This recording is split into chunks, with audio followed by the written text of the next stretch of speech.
From Abuja to Lagos, Sokoto to Port Harcourt, Enugu to Ilorin, all across Nigeria, we bring you news and information that will make your day.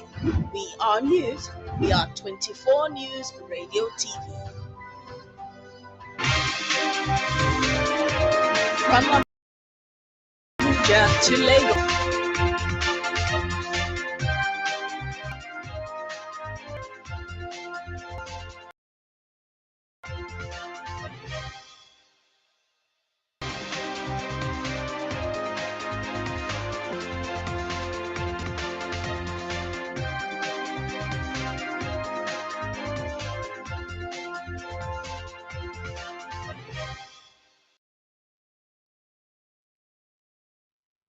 A very good morning to you. Welcome, and thank you very much for joining us on Today in the Daily on 24 News Radio Television at Drake.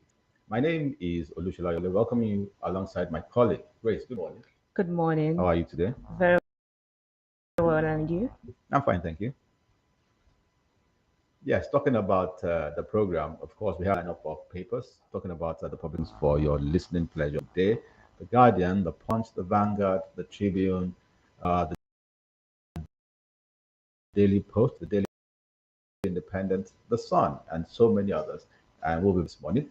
Grace, why don't you just go ahead and give us a rundown of the highlight stories? Yes, for the highlight, APC to pick Ganduje's successor at make or break neck meeting. ADC boils over Tinubu endorsement by Adeleke Oyinlola. Natasha heads to court after Senate blockade for Akpabio. Young man killed while joining court in Lagos.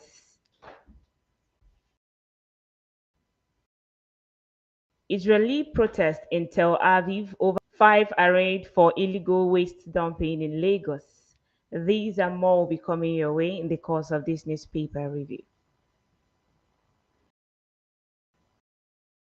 And before we continue, let's take this break, and when we return, we'll give you the headline.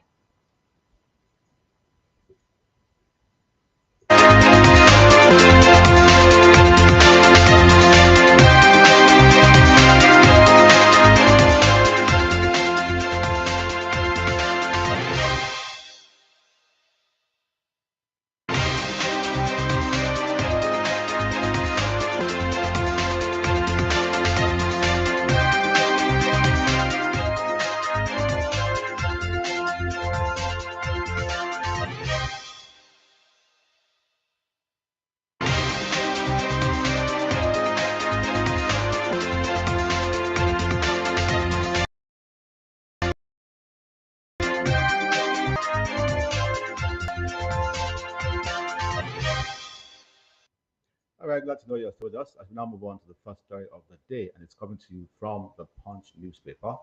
It says here, APC to pick candidate's successor at make or break neck meeting.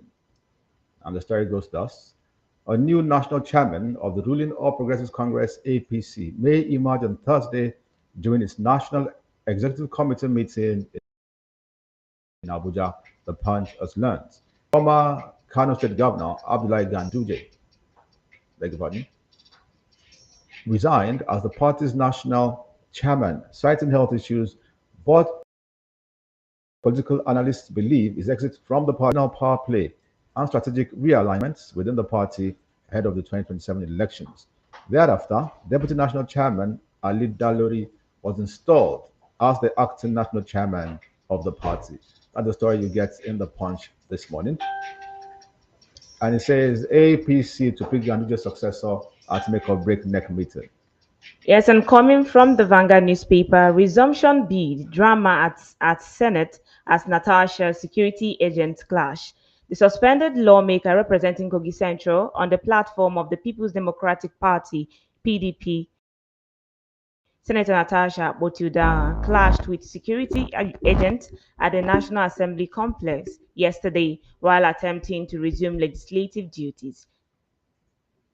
Then this one says, Southeast residents lament soaring house rent, says it's choking.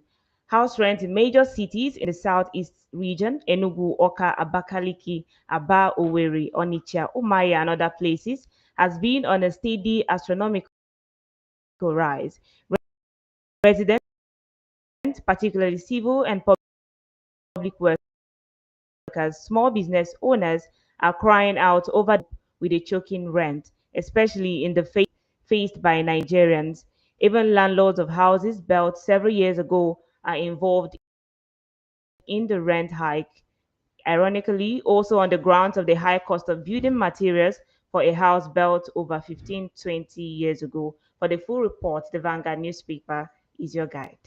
And now on to the Guardian for the next story, where the report has it that suspense as Tinubu APC neck meets over zoning new chairman. That's a front page story from the Guardian today.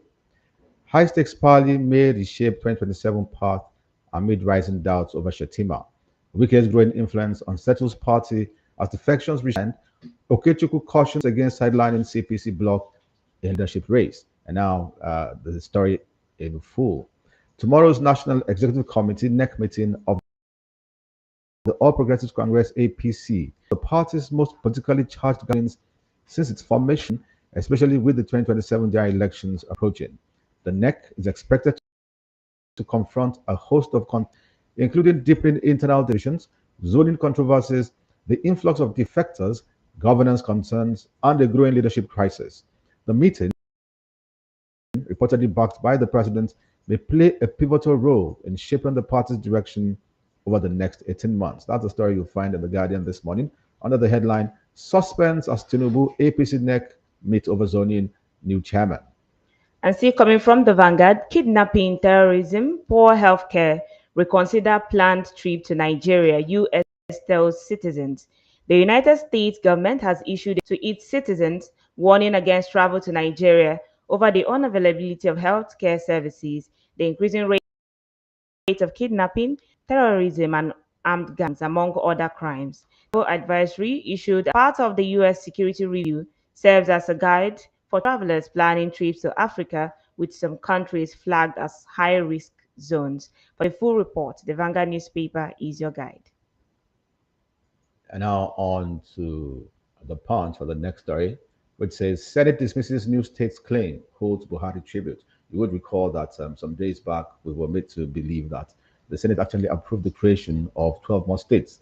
Yes. Now the Senate is coming to say there's nothing like that.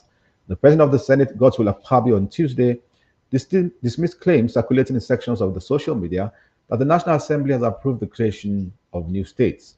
Speaking during plenary in response to concerns raised by Senator Abdul Ningi, PDP, Bauchi Central, Akpabio clarified that although the Constitution Review Committee has received over 42 proposals for state creation, none have passed through the full legislative process. I have seen over 42 proposals, but not one has gone through full deliberation. The process of creating a state is very rigorous and has not been completed in any, he said. Perhaps they had a rethink because the story made practically all the publications when what exactly are we to believe now? In any case, that's not the thing to think about or to do right now, to create more states. The states we have on board are being, should I say, undermanaged? I really wouldn't say mismanaged, but I think not being managed maximally. Let me put it that way. Yes, and for the creation of more states, the claim to to be able to reach to rural communities based on some parts, some states are actually larger, and then their legislations and all those people at the grassroots level. You're right, but from what was said then, if you look at it very carefully, imagine a state that is not upment, or another state being split into two, while the other state is left, untouched. So I don't really want to believe that they actually went through that exercise. Okay, there will always be views upon views. So at the end, we arrive at the one we assume that is the best. And still from the Vanguard, this one is an opinion article. It says, "Is Nigeria beyond redemption? A reflection on the state of the nation" by Usman Sarki. So for the full report, you should consult the Vanguard newspaper for that. Is Nigeria beyond redemption? A reflection on the state of the nation by Usman Sarki. Well, that's a very big question. On to the next story, and it's also coming from the Punch this morning. ADC boils over Tinubu endorsement by Adeleke Oyinlola. The political landscape in Osun State became charged on Tuesday as Governor Ademola Adeleke, alongside former Governor Olagunso Oyinlola and key leaders of the PDP, openly declared support for President Bola Ahmed Tinubu's re-election bid in 2027. The decision, announced in a communique issued after a high-profile stakeholders meeting, also confirmed Adeleke's resolve to remain in the PDP, shelving speculations of his defection to the All Progressives Congress (APC). The development, however, drew sharp criticism from the African Democratic Congress, which accused Adeleke of political indecision and insisted that his backing of Tinubu would not save him from defeat in the next story. Check it out in the Punch this morning under the headline ADC boils over Tinubu endorsement by Adeleke Oyinlola. Why should the ADC be boiling, following a decision taken by members of a party, the PDP? What has the PDP got to do with the ADC? It's something rather very confusing. Are people members of the ADC? Are we to believe so? I think if you say that, you get to ask them that question. Okay, still coming from the Vanguard newspaper, border surveillance, no escape route for criminals in Lagos, Nigeria, NIS.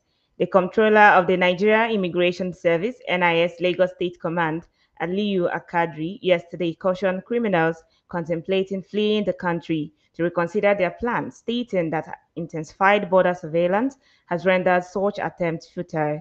Akadri issued the warning during a courtesy visit to the Commissioner of Police Lagos State Command, (GIMO), at the command headquarters in Ikeja. He said the federal government has equipped the service with sophisticated technology and modern systems, enabling it to effectively track and monitor movement. For the full report, the Vanguard newspaper is your guide. And now on to the next story, and this one is coming from the Sun newspaper under the headline Edo. Atiku Wike clash over Obi, and a subheadline, I have no regret of Pebolo. Former Vice President Atiku Abubakar has warned that any threat against his former presidential running mate, Mr. Peter Obi, is a threat to the entire opposition. In a tweet yesterday, Atiku said, let it be known that a threat against Peter Obi or any of us is a threat against all of us, AA. Atiku's statement followed a warning by Governor Monday Okebolo, who said Obi must not visit the state again without security clearance. He linked a recent visit by Obi to a security breach that allegedly led to the killing of three people.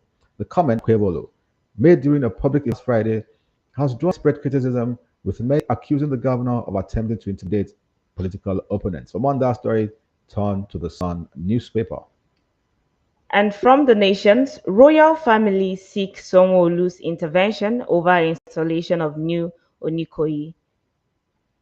Then this one also says Lagos state government had 1 week. Okay, still the continuation of the story. But away from that, this one says Oyo government spent 2.1 billion naira to subsidize transport costs for residents. The Oyo state government said it has committed 2.1 billion naira to subsidize transport costs for residents across Ibadan and other intercity routes, including Ibadan Saki routes and other areas in the state. The cost, the government said, had subsidized transport fare for no fewer than 5,880,000 passengers under the Sustainable Action for Economic Recovery between January and July 2025. For the full report, the Nation newspaper is your guide. And now on to another Senate-related story, and it's also coming from this morning. Senate okays Tinubu's student loans. It says the Senate on Tuesday approved President Bola Tinubu's external borrowing plan of over $21 billion for the 2025-2026 fiscal cycle, paving the way for the full implementation of the 2025 Appropriation Act. The comprehensive borrowing package includes $21.19 billion in direct foreign loans, 4 billion euros, 15 billion yuan, and a $65 million grant and domestic borrowing through government bonds totaling approximately 757 billion naira. Also included was a provision to raise up to $2 billion through a foreign currency denominated instrument in the domestic market.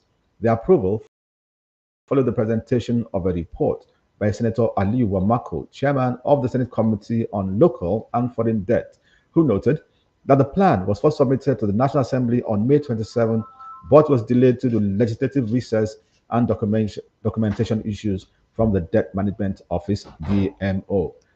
Like I said, that's a story you find in the Punch today under the headline Senate OK's Tinubu's $21 billion foreign loans.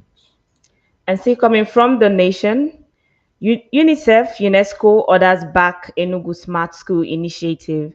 Enugu State Commissioner for Education, Professor Ndubeze Mba, has disclosed that the State Smart Green School Initiative is attracting impressive support from international development agencies, donor organizations, and Nigerian diaspora communities. He stated that the program is widely supported and locally embraced in the state. Mba, who spoke recently in Lagos, said that the Enugu Smart Green Schools are not merely physical structures, but hubs of integrated learning, community empowerment, and sustainable development. For the full report, the Nation newspaper is your guide. And now on to the Daily Post for yet another story this morning. This time it's also about the coalition that seems to be the major event presently in the country. Coalition not about Atiku Obi, ADC spokesperson Abdullahi. The African Democratic Congress, ADC, has clarified that the ongoing coalition talks are not centered on any individual candidate, mentioning specifically Alhaji Atiku Abubakar and Peter Obi. Well, that is neither here nor there. Even people within the coalition, of the opinion that it's specifically for Atiku Abubakar. Yeah. So who are we to believe? I think one would know who The they are situation for. will become clearer. Yes. Definitely. This one says Abiodun constitutes pension funds management committees. Ogun State Governor Prince Dakpo Abiodun yesterday constituted a 25-man pension funds management committees for the state and local government pensions. The committees are saddled with the responsibility of providing a professional and administrative advice on the operations of the contributory pension scheme, giving updates and getting reports on the implementation of the contributory pension scheme as it affects relevant stakeholders, and appraising and assessing regulations and guidelines on the contributory pension scheme issued by the National Pension PENCOM for consideration and implementation. For the full report, the Nation newspaper is your guide. All right, on to another story from the Daily Post, and it has to do with the purported creation of 12 new states. It says here, I hope social media won't destroy Africa. A Pablo on study of Senate's creation of 12 new states. Perhaps the Senate is not aware of what it could do to regulate the social media. I suppose. Power decides there to do so much. Senate President, Senator Akpabio, has dismissed the report that the Senate has approved the creation of 12 new states. The lawmaker says he hopes Africans do not destroy themselves by the way they use social media. There were stories about a proposal for the creation of 12 new states which stirred mixed reactions from Nigerians. That's the story you find in the Daily Post today.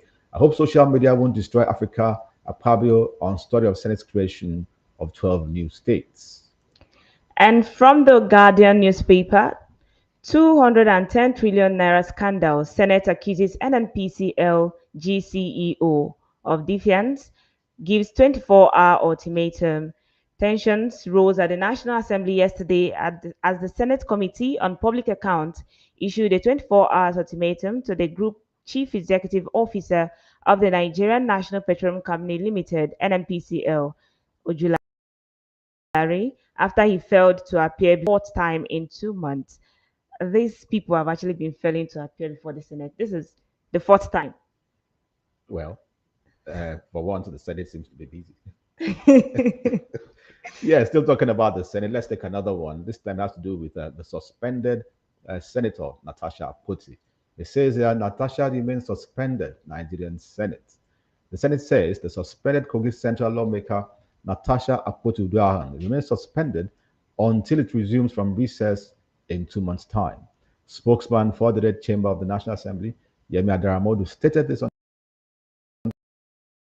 Tuesday when he featured on Politics Today. A program was a few hours after the Senate banned the suspended lawmaker from resuming legislative duties at the National Assembly in Abuja. Natasha remains suspended, Nigerian Senate. Well, this will come to a close sooner rather than later. Let's just hope that those concerned see reason or listen to the voice of reason as it were and do the needful before it's too late. And still coming from the Guardian, FG fears acute protein deficit as farmers' herders conflict persists. Special advisor to the president and national coordinator of the presidential livestock reform, Professor Atahiru Jega, has warned that Nigeria risks acute protein deficit, heightened food insecurity, as the country's 30 trillion naira worth sector is threatened by violent farmers' headers crisis and poor investment in the sector. He stated this at the 2025 edition of the Blueprint newspaper annual Impact Series award ceremony yesterday in Abuja. For the full report, the Guardian newspaper is your guide. And still coming from the Daily Post. Investigate issues of allocation of lands in FCT. Knockout to Tinubu. The Network Against Corruption and Trafficking (NACOT) has called on President Bola Tinubu to allow the Economic and Financial Crimes Commission (EFCC) and the Independent Corrupt Practices and Other Related Offences Commission (ICPC) to investigate the alleged diversion of lands in the Federal Capital Territory (FCT). The anti-graft body is also calling for the sack of anyone found guilty of overstepping boundaries with immediate effect. The organization said it was worrisome that President Tinubu, until now, has yet to call those being accused to order. Investigate issues of allocation of lands in FCT, Naka Tinubu. That's a story you find in the Daily Post today. And now on to the Nation, where we're bringing you the very first story today. There's a report that says APC PDP kickstart 2027 plans with key neck meetings. Well, we ran those stories by you earlier from other publications, but that's the main story from the Nation today. Okay, and from the Daily Trust, lawmakers indict 31 MDAs urge EFCC to recover over 103 billion naira, $950,000.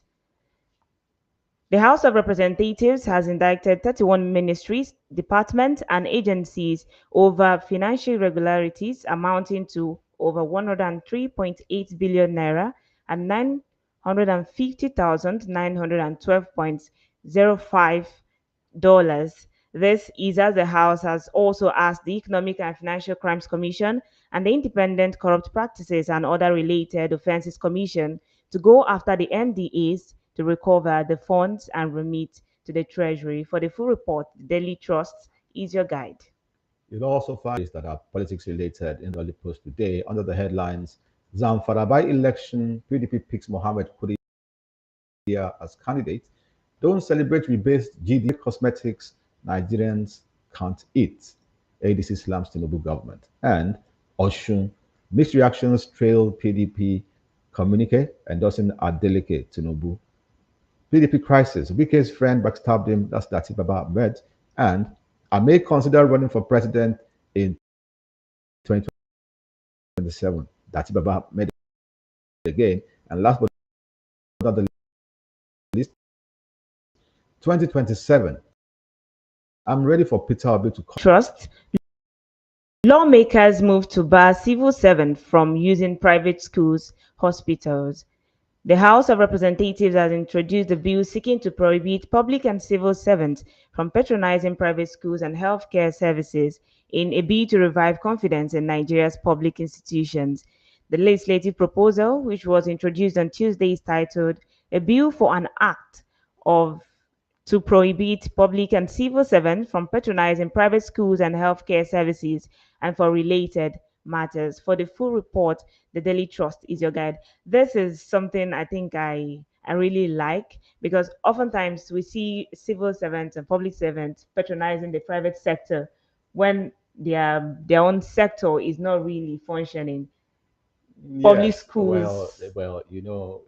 it seems to be like, how should I say, it's a show of affluence and wealth, and it's actually misplaced because we all know where the money comes from. Well, outside the show of affluence and wealth, I think it's actually because the system is not as strong as they would want to have themselves or their children patronize I such want to believe sector. that it's a show of affluence and wealth. After all, the hospitals they patronize in God knows where. You have people leaving the shores of this country to provide services over there. We have the best of medical personnel, you know, born and bred in Nigeria. Yes. But well, it has to do with patronage as well. When the patronage is not reflective of the quality of services, and then people have cause to doubt and what have you. Well, it's a long story actually, Grace. It's just that, like I always say, this is Nigeria. Public servants should be in the forefront and the vanguard of patronizing indigenous facilities and what have you. Yes. Where are we? Okay, yes. This is from the foreign scene actually. US to pull out of UNESCO. It says the United States would withdraw from UNESCO by the end of 2026, the government said on Tuesday, 2 years after rejoining the United Nations Cultural Agency. For the full report, here, still consult the Daily Trust and still coming from the foreign scene. This one is according to CNN. We are watching our colleagues waste away. Aid workers, doctors, journalists risk starvation alongside people in Gaza. Dozens of international humanitarian organizations warned Israel's blockade of aid into Gaza is endangering the lives of doctors and aid workers, while a major news agency says it is trying to evacuate its remaining freelance journalists because the situation has become untenable. For the full report, the CNN is your guide. All right, on to the foreign pages of the Vanguard, where there's a very interesting story this morning. It says Trump accuses Obama of treason, calls for prosecution. Donald Trump on Tuesday accused his predecessor, Barack Obama, of treason and called for his prosecution over a report alleging that officials in the Democrats' administration had manipulated information on Russia's interference in the 2016 election.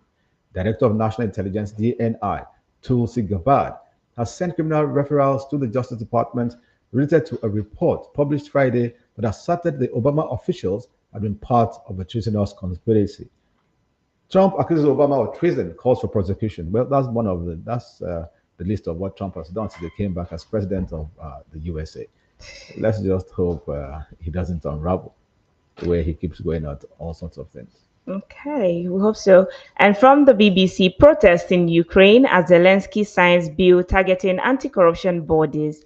President Volodymyr Zelensky has signed a bill that critics say weakens the independence of Ukraine's anti-corruption bodies, sparking protests in several cities and drawing international criticism. For the full report, the BBC is your guide. Okay, and okay, let's move over to the world of sports.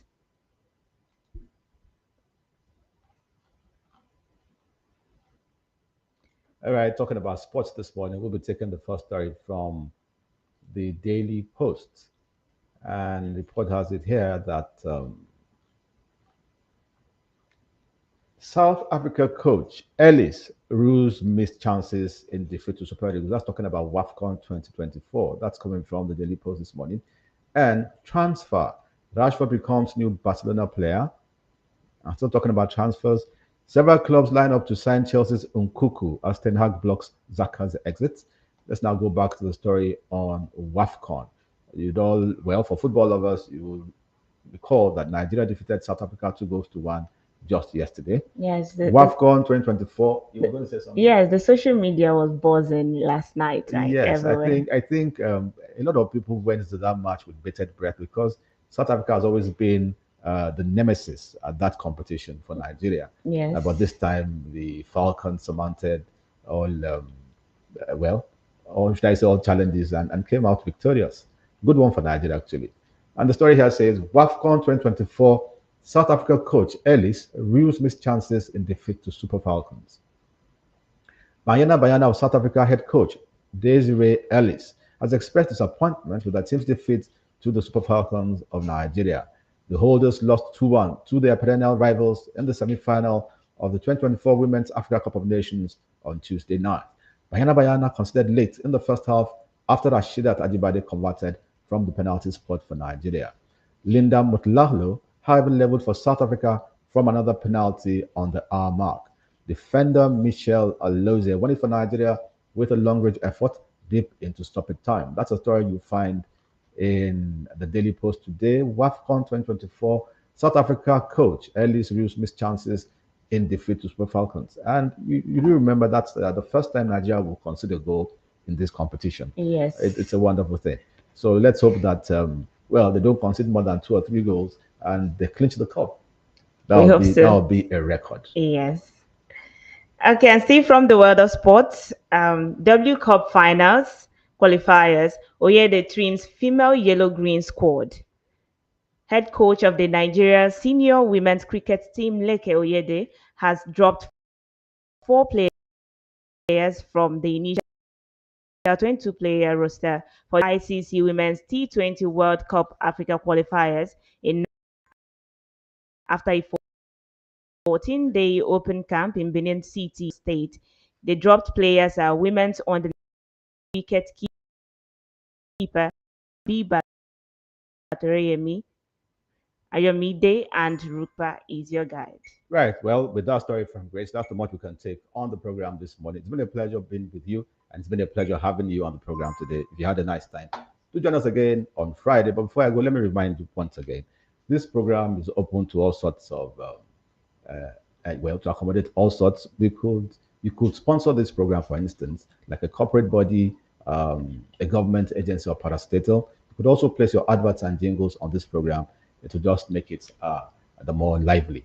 On that note, we want to wrap it up and tie this morning. Thank you so much for joining us. And like I said, do keep a date with us again on Friday. Until then, keep watching and keep listening to 24 News Radio and Television. My name is still very much Olushula Ewale. And I am Grace Wan for Have a Lovely Wednesday.